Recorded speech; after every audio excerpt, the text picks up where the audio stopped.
Hello everyone, welcome to Porterhouse Skyrim Mod Reviews. I'm Porterhouse.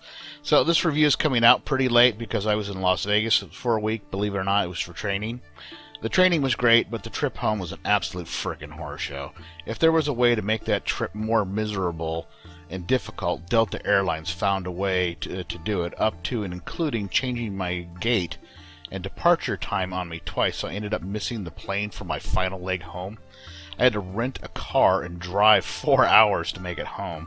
Didn't arrive till 4 in the morning, and then it took me another 6 hours after that to get my damn suitcase, so I'm pretty tired. However, what really lightened my day was a chance to review 4 stupendous mods, and we're going to start off right away with a really fantastic armor mod. Okay, before we get started on the armor mod, I'm going to stop right here and warn you that this is an extremely skimpy armor, and if you don't like that kind of thing, I suggest you skip ahead. I will annotate the video to tell you what to skip to, or even include a link that will allow you to just click on it and skip to the next mod. So first up, we have Ebokini by Gutris1. Now, I really can't show you this to you in its full glory, basically because I'm afraid YouTube might age restrict my video. So I'm going to do some creative editing and posing to leave out certain bits. Rest assured, however, that all of this armor is fantastic, so stick around and I will show you what I can. Now, there are some requirements that you're going to need. You're going to need the Dawnguard DLC, the HDT physics extensions, and a skeleton XP MSE is what the mod author recommends. You're also going to need either Race Menu or the Net Immerse Override. Now, if you use Race Menu 2.0 or newer, then you won't need the Net Immerse Override, as that comes with Race Menu. If you use ECE or you don't use anything, then you will need the Net Immerse Override to make the high-heeled boots work correctly, and I believe it might even crash your game if you don't have it. Now, the mod author also recommends installing the Amidian-born Ebony retexture by Cabal. I highly agree. Cabal did a fantastic job on it. Go check that out and pick amongst many options for the retextures. As I said, Cabal did a fantastic job. While there is not a lot to this armor, it is protective, especially if your armor skills are high and you spend some time at the armor workbench improving it. Now, it also comes with this beautifully made custom crossbow. Wow, I mean, this just blew me away about how sweet looking this is. I think it also has its own unique sound, so this is not just an armor mod. That is not the only thing special about this armor. It also comes with HDT earrings, everything they actually move, and an HDT scarf. So I think all of these things add a really nice touch to the armor and really makes this mod stand out. I think the mod author did a fantastic job. The whole thing looks beautiful, and if you like skimpy armors, I suggest you try it out. However, since it is so skimpy, I will not be using it for the rest of the review, and if you want to see it in action, I suggest you go try it out for yourself. It is available in UNPB, TBBP, and there are also CBBE HDT body slide files as well. Alright, moving on. I came across this follower on the Nexus, and the first thing that popped into my head was, why isn't this in the top 5? I mean, seriously. I want you to meet Stella by OP4068. She is a Nord, but she's also available in this really cute elf version, which is the one I chose. I thought the elf ears made her look, just a little bit more darling. Her body type is CBBE, and that is the only body type available. She's 28 years old and can be found in the Sleeping Giant Inn in Riverwood, which is my favorite village, town, whatever, in Skyrim. If I had to live anywhere in Skyrim, it would definitely be Riverwood. Moving on, you do need the HDT High Heels mod, and the author recommends using the XP32 Maximum Skeleton with that, and also recommends Face Light. Now, OP4068 did an absolutely splendid job in creating her. Her face is adorable, angelic, and the mod author chose the perfect eyes and hairstyle for her. Now, she also comes with this pretty snazzy outfit with the long boots, the panties, and the jacket, which just suits her to a T. I did add a couple items to her apparel, mostly to boost her magicka regen and her health. Now, a little while later, I'll be taking Stella out with Tish. They're going to duke it out with some monsters, some bandits, some Imperials, whatever we come across, so you will get to see her in action. Okay, so I tuned into the Nexus yesterday, and ta-da, there is a brand new weapon pack by Billyro. So this is the second month of Internet Deprivation weapon pack by Billyro. Anyone who has watched my previous reviews know that I love his weapons.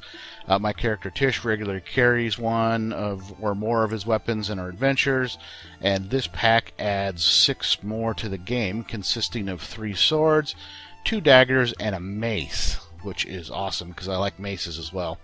The textures he used vary from 2K to 4K depending on which weapon and should not impact your FPS noticeably. Now, most of the weapons have scabbards, which is something that I look for in a weapons mod. For some reason, just having bare blades on a sheathed weapon just bugs the hell out of me. So, good job there, Billyro. Now, all the weapons are gorgeous and, as usual, display Billyro's excellent attention to detail. The hilts, the pommels, and so on look like they came off of a real-life weapon, which is a bit of a specialty of the mod author. 2 of the swords, Usidian and Visk, can be converted at the forge with the appropriate ingot and skills to 2-handed versions and back again. This is also a Billyro trademark. Now, as I said earlier, I'll be taking Stella out to fight later, and I have her armed with the Assassin's Dagger from this pack. And I will try to cycle Tish through all the weapons in the pack so you get to see all of them in action. But before we take off, I got one more mod to show you, and that's coming up next. I'm going to start this out by saying that it's not often that a house mod catches my eye. And as a matter of fact, this is my first house mod that I've ever reviewed for Skyrim. But so, as I was saying, so it's not often that a house mod catches my eye, so when one does, you know it's got to be impressive. Now, a while ago, I was looking for a house mod for some machinima I wanted to make, and I probably looked at 20 to, probably almost 30 house mods, and none of them impressed me the way that Mixwater Overlook by DonWode and AhtiVou has done. Now, the location of the house is north of Mixwater Mill. It's by a pond, and that area was a perfect choice for it. It's scenic, it's wooded, and there's plenty of local flora. The area surrounding the house is exquisitely crafted and is in fact centered around a small pond with a covered dock and a fishing area. Now, there's also an outbuilding and even a working sauna that is just as cleverly constructed as the house itself. Now, the inside of the house features a kitchen, a sunken living area, a den, a master bedroom, a forge with workbenches and a grinding wheel, and there's even an attic with a sort of semi-hidden quiet spot with a chair where your character could sit and read. There's plenty of space for your character, their spouse, and up to 5 followers, and there's a ton of storage. Now, the part that really caught my eye was the fact that the mod authors made the entire thing not only beautiful, but made it actually look like somebody lived there. The place is cozy, it's warm looking, but they did it without making it look cluttered. Now, unlike a lot of other house mods I have seen, you can move around on the inside with no detectable FPS loss, which is always a huge plus for any house mod. Now, all in all, I'm going to go out on a limb and say that this is probably one of the best house mods out there, and I am definitely going to keep it for my game. So, finally, we've come to the portion of the review where I'm going to be taking Tish and Stella out to get into some fights. After that, we'll do the wrap-up, so sit back, relax, and enjoy, and we will be back in a bit.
Well, I hope you enjoyed watching those clips as much as I did making them for you. With Stella tossing fire with both fists and Tish wading in and swinging away with a variety of weapons, the ladies made an absolutely deadly combination.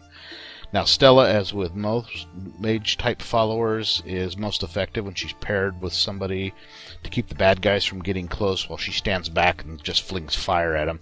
As you saw from the clips, she did exactly that with wild yet effective abandon. OP 4068 not only made her absolutely adorable and beautiful, he made her deadly as well. I highly recommend that you download her and try her out. Now, we also took a look at Billyro's weapons. They're not only effective in combat, but they're extremely finely made. They're absolutely gorgeous. His second month of Internet Deprivation weapons pack is yet another triumph of his in weapon mod creation. Now, my favorite from that pack had to have been the mace, but that sword Usdian came in a pretty close second. It's a very, very well-made sword. The only thing I can add to this is, well done, Billyro, you done it again, bud. Now, the Ebokini by Gutris 1, although it's a skimpy armor, is absolutely well-made and beautiful. It's well worth the download. I wish I could have had Tish wear it for the whole review, but, for obvious reasons, I can't. But that being said, if you like skimpy armors, you definitely need to get this mod. Now, last but not least, we had the Mixwater Overlook. It is easily one of the best house mods available. It is everything I would look for in real life if I were looking for a warm, comfortable, cozy place to live. DonWode and AhtiVou did a stupendous job with this mod, and it is well worth the download. As a quick side note, I should probably mention that the mod will conflict with Candle Pond Ranch, which is another house mod that's in the same area. Now, as I do with every review, I encourage you to download the mods that I cover and try them out. If you like them as much as I did, remember to hit that endorse button on the mod page. Maybe drop the mod authors a message thanking them for their work. Or if they have a mechanism in place to do so, please donate a little cash to them. This way they know that their work is appreciated and will hopefully continue to do so and continue to produce new content for us. Now, also, if you enjoyed my review, please hit that like button and subscribe if you have not already done so. That way I know I'm bringing you content that you want to see, and I will continue to do that in the future as well. And I will see you all in the next mod review.